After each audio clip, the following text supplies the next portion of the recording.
सर्वप्रथम सर्वांना वसंतरावजी नाईक साहेब यांच्या जयंतीच्या खूप खूप शुभेच्छा. सर्व महामानवांना अभिवादन करतो.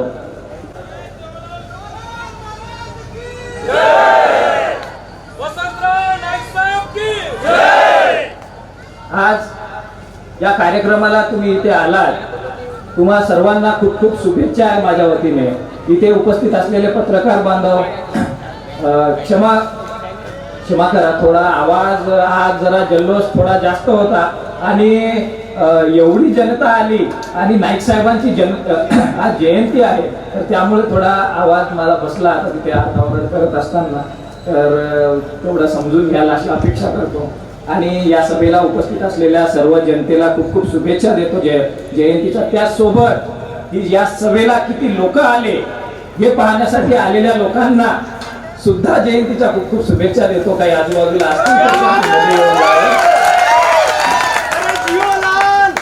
बाहेर थांबण्याची आवश्यकता नाही आहे, कारण वसंतरावजी नाईक साहेब हे विरोधकांचे सुद्धा होते. वसंतरावजी नाईक साहेब हे त्यांच्या सहकार्यांचे सुद्धा होते. खरं सांगायचं तर विरोधकांचे ते आधी होते. वसंतरावजी नाईक साहेबांची जयंती आज आपण इथे मोठ्या उत्साहाने साजरी करत आहोत. ज्याप्रमाणे आपल्या सर्वांना माहित आहे, वसंतरावजी नाईक साहेबांचा जन्म 1 जुलै 1913 रोजी गवली या गावात झाला.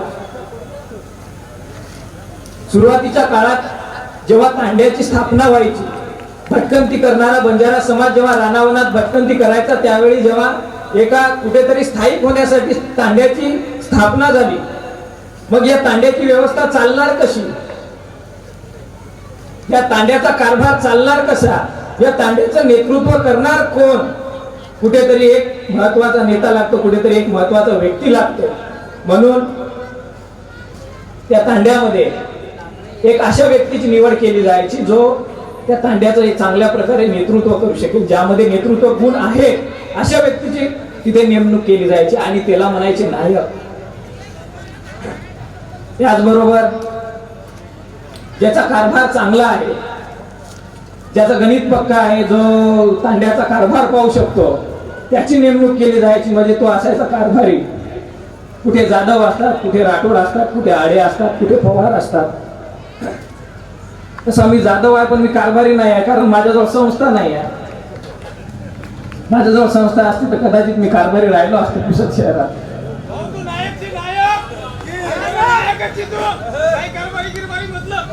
धन्यवाद धन्यवाद. वसंतरावजी नाईक साहेब यांच्या काळात नाईक साहेब महानायक कसे बनले, महानायक म्हणजे काय, दरवर्षी निर्माण होतो तो एक कार्यकर्ता, 10 वर्षात निर्माण होतो तो एक नेता आणि 100 वर्षात निर्माण होतो तो एक महानायक. ते म्हणजे वसंतरावजी नाईक साहेब. ज्याच्यात कर्तृत्व आहे, जो जनतेची सेवा करू शकतो, जो जनतेची काळजी करू शकतो, तोच नायक बनू शकतो. तुम्ही मला नायक म्हणत आहात, मला वाटत नाही की मी खरंच नायक बनण्याच्या लायकीचा आहे, तेवढी क्षमता माझ्या सध्या तरी नाही आहे. पण मी नक्कीच प्रयत्न करीन, निरंजन नाईक साहेबांच्या मार्गदर्शनाने प्रयत्न करीन. आणि त्यामुळेच आज आम्ही इथे जे बॅनर लावले होते त्यावर एकच गोष्ट आम्ही प्रखरपणे सांगितलेली आहे, जो लायक जो नायक तोच खरा, अशी ही गोष्ट आहे. आज नाईक साहेबांच्या परिवाराला आपण आपल्या पुसद नगरीत आणलं. मागच्या वेळेस सुद्धा सभा झाली होती, यावेळेस जयंती निमित्त आपण नाईक साहेबांना इथे बोलवलेलं आहे. वसंतरावजी नाईक साहेबांच्या परिवारामध्ये त्यांना 3 अपत्य होती. मला अनेक लोक म्हणतात की नाईक साहेबांच्या परिवाराबद्दल लोकांना माहितीच नाही, निरंजन नाईक साहेबांना युवा पिढी ओळखायचीच नाही, अविनाश नाईक साहेबांबद्दल युवा पिढीला माहितीच नाही. त्या पलीकडेही जाऊन आणखी एक नाव मी तुम्हाला सांगतो. वसंतरावजी नाईक साहेबांना 3 अपत्य होती. वसंतरावजी नाईक साहेबांना किती अपत्य होती, जरा जोरात आता. वसंतरावजी नाईक साहेबांना किती अपत्य होती, त्यात ज्यांचं दुःखद अपघाती निधन झालं त्या म्हणजे प्रतिभाशाली कवयित्री अरुंधतीताई नाईक, ज्यांचं वयाच्या 24व्या वर्षी 23व्या वर्षी काहीतरी अपघाती निधन झालं. आणि त्या आपल्यातून निघून गेल्या, पण ही गोष्ट आज कोणालाच माहिती नाही. यामागचं कारण काय? ही गोष्ट कोणाला माहित होऊ दिली गेली नाही. ही गोष्ट दाबण्याचा प्रयत्न केला का? कारण ज्या काळी आमच्या आई वडिलांना, आमच्या आजी आजोबांना शिक्षण नव्हतं, आम्हाला लिहायचं कसं, वाचायचं कसं हे कळायचं नाही, त्या काळी बंजारा समाजातली एक महिला प्रतिभाशाली कवयित्री होती. त्यांचा घुंगुरवाळा हा कविता संग्रह प्रसिद्ध होता. मग ही गोष्ट आजकालच्या आपल्या बंजारा समाजातल्या मुलीपर्यंत किंवा पुसद शहरातील महिलांपर्यंत ही गोष्ट पोहोचली का नाही? का एखादा साहित्यिक निर्माण होईल याची भीती होती का? एखादा साहित्यिक निर्माण होईल याची भीती होती का? की ते प्रशासनावर आघात करेल, कुठेतरी मुली शिकून मोठ्या होतील याची भीती आहे का? आज निरंजन नाईक साहेब, अविनाश नाईक साहेब, अरुंधतीताई नाईक आणि संपूर्ण नाईक परिवाराचं आपण इथे स्वागत केलेलं आहे. ते आपल्यात आलेले आहेत. वसंतरावजी नाईक साहेबांच्या अनेक वाक्यांमध्ये समाजाला एक कुठेतरी प्रेरणा मिळायची. वसंतरावजी नाईक साहेबांनी कधी कुठल्याही परिस्थितीत हार मानली नाही. येत्या 2 वर्षात महाराष्ट्र जर अन्नधान्याने संपूर्ण झाला नाही तर मी वसंतराव नाईक फासावर जाईल, असं वसंतरावजी नाईक साहेब म्हणाले होते. मग ते नेते कुठे? आणि पांडुरण्याच्या पोरांना तुम्ही माझ्या खुर्चीवर बसून पहा, मग तुम्हाला कळेल हे म्हणणारे नेते कुठे?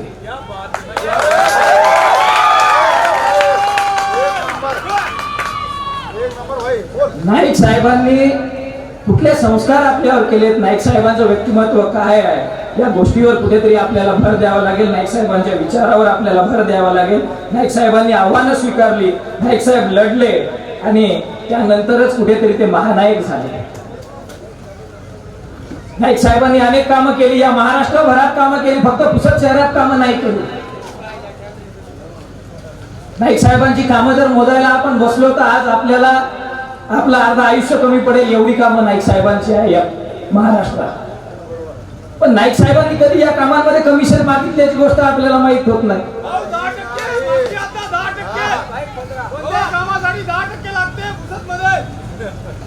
मग आम्हाला हेच म्हणायचं आहे की हा 13% घोळ नेमका इथं येतो कुठे? आजकालचे नेते हे नाईक साहेबांचे विचार विसरलेले आहेत का?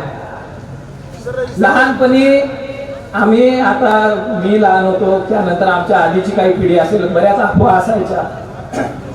काही अफवा खऱ्या असायच्या, काही अफवा खोट्या असायच्या.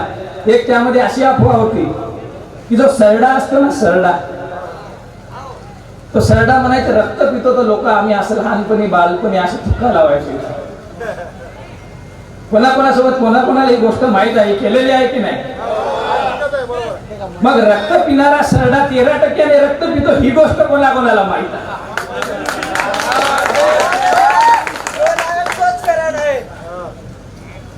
पण असे सरडे बंजारा समाजाने, आदिवासी समाजाने जे एका तांड्याला एका जवळजवळ भिडून राहतात, हे प्रस्थापितांनी विसरू नये की यांनी दोरीला बांधून भाजून खाल्लेले आहे. त्यामुळे अशा सरड्यांचं वर्चस्व आम्ही सहन करू नये. कुठेतरी समाजाची परिस्थिती बदलली पाहिजे. वसंतरावजी नाईक साहेबांच्या विचारांवर आपण कधी चालणार आहोत की नाही या गोष्टीकडे आपण लक्ष दिलं पाहिजे. वसंतरावजी नाईक साहेब कुठल्याही कामाची पाहणी करायला जायचे त्यावेळी वत्सलाताई नाईक त्यांच्या सोबत असायच्या. हे असे अनेक चित्र आपण पाहिलेले आहेत. पण मी एकही फोटो असा पाहिला नाही किंवा एकही चर्चा अशी ऐकली नाही की वसंतरावजी नाईक साहेब पावसाळा येता आता 7 दिवसावर पावसाळा येणार आहे आणि त्यावेळी पुलावर गेले आणि पुलावर जाऊन म्हणत आहेत की मला 7 दिवसात काम करूनच पाहिजे.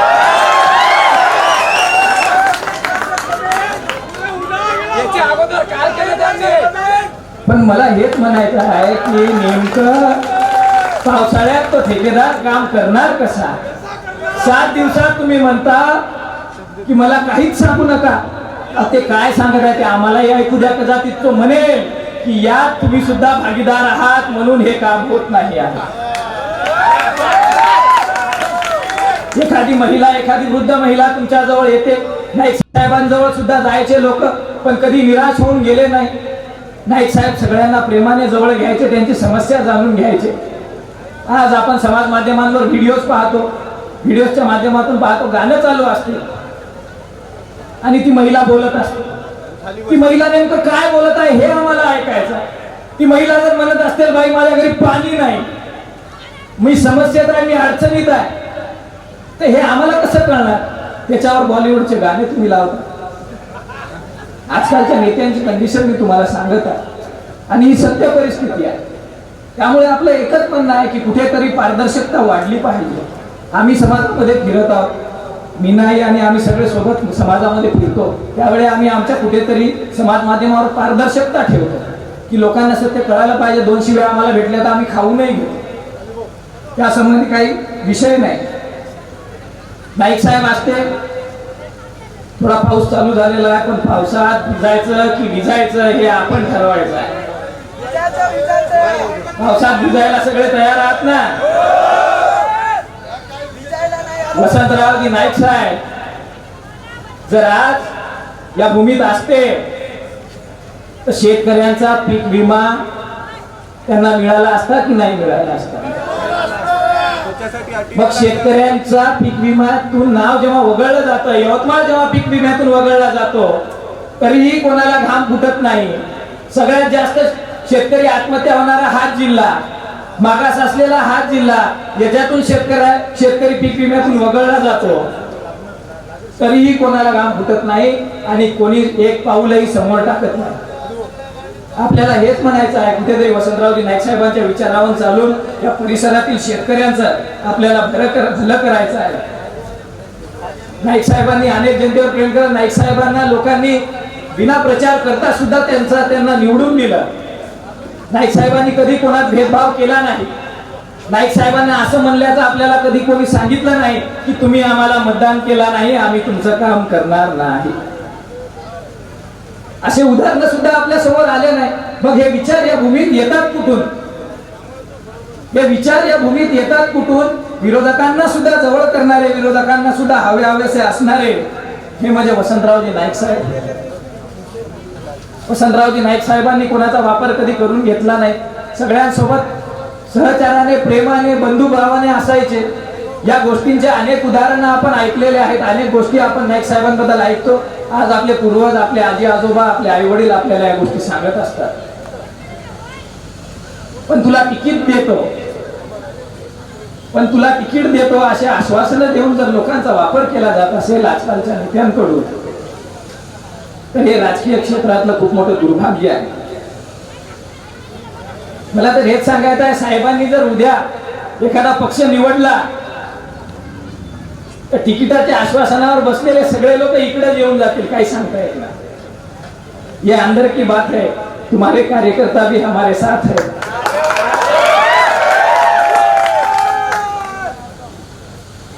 वसंतरावजी नाईक साहेबांनी व वसंतरावजी नाईक साहेबांच्या कार्यकर्त्यांनी, वसंतरावजी नाईक साहेबांच्या सहकार्यांनी, छोट्यातल्या छोट्या कार्यकर्त्यांनी कधीही कुणाचा अपमान केला नाही. त्यांच्यावर तसे संस्कार नाईक साहेबांनी केले होते, तसे विचार नाईक साहेबांनी पेरले होते. प्रामुख्याने सांगायचं झालं तर स्त्रियांचा अपमान वसंतरावजी नाईक साहेबांनी कधी केला नाही. मागच्या सभेत निरंजन नाईक साहेबांनी आपल्याला सांगितलं की महिलांचा मोर्चा आला होता, बेलनं घेऊन आले होते, पण नाईक साहेबांनी त्यांच्यावर कधी आक्षेपार्ह टिप्पणी केली नाही. मग ते नाईक साहेबांसोबत असणारे, पांढरे शुभ्र कपडे घालून फिरणारे जिल्हा परिषद सदस्य का असो ना, या गोष्टीकडे आपण प्रामुख्याने लक्ष द्यायला पाहिजे. कारण स्त्रियांचं मान सन्मान करणं हे छत्रपती शिवाजी महाराजांकडून, डॉक्टर बाबासाहेब आंबेडकरांकडून आणि वसंतरावजी नाईक साहेबांकडून आपण शिकलेले आहोत.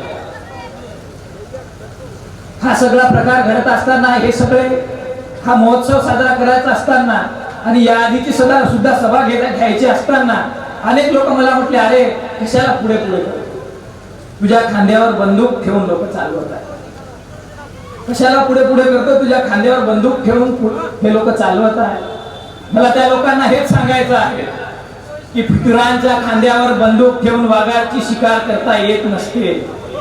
फितुरांच्या खांद्यावर बंदूक ठेवून वाघाची शिकार करता येत नसते. त्याला खांदा निष्ठावंत आणि शिकारी जातीवंत लागतो. नाईक साहेबांचा जसा निशाणा होता तसा निरंजन नाईक साहेबांचा सुद्धा निशाणा आहे. शिकार टप्प्यात आला म्हणजे उडाला म्हणून समजायचं.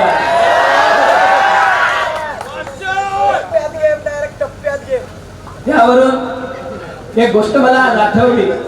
सुरुवातीच्या काळात जेव्हा आपल्याला सभा घ्यायची होती, मागच्या वेळेस जेव्हा आम्ही सभा घेतली त्यावेळी साहेबांकडे मी बसून असताना साहेब मला एक गोष्ट म्हणाले होते, तू उद्या खरं बोलशील, तुझ्यावर दबाव येईल. इथपर्यंत बोलत बोलत साहेब मनातली गोष्ट बोलले. कुठेतरी त्यांना माझी काळजी होती. साहेबांनी माझ्यावर खूप प्रेम केलं, मला खूप प्रेम मिळालं त्यांच्याकडून. साहेब मला म्हणाले, तुला उद्या कोणी गोळीच मारली तर, तुला उद्या कोणी गोळीच मारली तर आपण काय करायचं. त्यावेळी मी बोललो नाही, तेव्हा मी उत्तर दिलं नाही. पण आज मला साहेबांना ही गोष्ट सांगायची आहे की सत्य बोलणाऱ्याला गोळी मारण्यासाठी गोळीला लागणारं फौलाद त्यांच्या जवळ आहे. सत्य बोलणाऱ्याला गोळी मारण्यासाठी गोळीला लागणारं फौलाद त्यांच्या जवळ आहे. पण वसंतरावजी नाईक साहेबांच्या नावावर जीव देणारी बंजाऱ्याची औलाद इथं.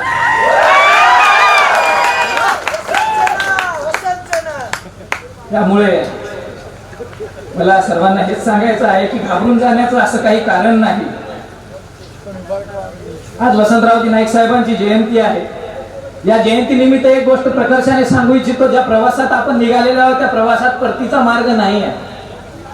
यात परतीचा मार्ग नाही आहे. एक तर संपायचा आहे, नाही तर काहीतरी करून दाखवायचं आहे. ही गोष्ट तुम्हालाही माहिती आहे, ही गोष्ट मलाही माहिती आहे. मागे जारंगे पाटील साहेब म्हणाले होते, आलो तर तुझा नाही तर समाजाचा. माझ्या आई वडिला तिथे आहेत, तिकडे उभे आहेत, मला दिसत आहेत. मला तेच म्हणायचं आहे. वसंतरावजी नाईक साहेबांची आज जयंती आहे, 1 जुलै आहे. घराच्या बाहेर पडतो तर ते काळजी करत असतात, त्यांना वाटतं. पण माझं म्हणणं एकच आहे, आलो तर तुमचा, नाही तर वसंतरावजी नाईक साहेबांचा. काळजी करायची नाही. वसंतरावजी नाईक साहेबांच्या जयंती निमित्त अनेक गोष्टींवर आपण इथे चर्चा करणार आहोत. निरंजन नाईक साहेब आपल्याला अनेक गोष्टी आपल्या समोर बोलणार आहेत. आम्हाला कुठल्याही गोष्टीची अपेक्षा नाहीये. आम्हाला धन नको, संपत्ती नको, मला तर नको. आमच्यावर आरोप असे लागतात 10 कोटीची मागणी, 10 कोटीची मागणी केली. म्हटलं मला दिले 10-1 लाख तर चालेल, त्या 10 लाखाचं मी करीन काय हे आहे का. 10 लाखात एक 4 व्हीलर घेतो, ती 4 व्हीलर घरून डबल खेडोपाडी फिरतो आणि समस्या दाखवतो. समाजाची परिस्थिती तशी झालेली आहे. आम्हाला लोक म्हणतात, तुम्ही ठाम आहात का, तुम्ही ठाम राहाल का, की कुठे काहीतरी होईल, कुठे काहीतरी सेटलमेंट होईल का. आम्ही ठाम आहोत. आम्हाला हे जाणून घ्यायचं आहे, तुम्ही ठाम आहात का. तुम्ही जर ठाम असाल तर आम्ही सुद्धा ठाम आहोत. तुम्ही नसाल तरी आम्ही ठाम आहोत, कारण आम्ही वसंतरावजी नाईक साहेबांच्या विचारांवर निघालेले एक त्यांचे मावळे आहोत आणि हे परतीचा मार्ग नाही आहे. हीच गोष्ट आम्हाला सांगायची आहे. आज समाजाची जशी परिस्थिती आहे, लोक खचलेले आहे. शेतकरी खचलेला, इथला व्यापारी खचलेला, इथली युवा पिढी खचलेली आहे. या खचलेल्या लोकांना कुठेही धीर नाही आहे, कोणी धीर द्यायला तयार नाही आहे. 10 वेळा कुठेतरी जावं लागतं, 10 चक्रात ऑफिसेसच्या माराव्या लागतात, तरीही काम होत नाही. त्यामुळे म्हणायचं आहे, महाराष्ट्रात एक कवी फार प्रसिद्ध आहे सध्या त्या विषयातला,